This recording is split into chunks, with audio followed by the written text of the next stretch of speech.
This sucks. Rip.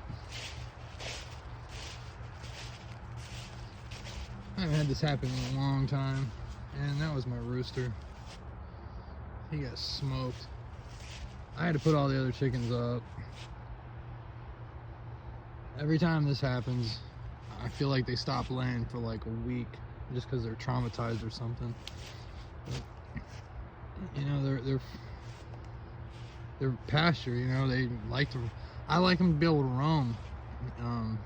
But you know, like I said, sometimes it happens. It looks like he definitely put up a hell of a fight.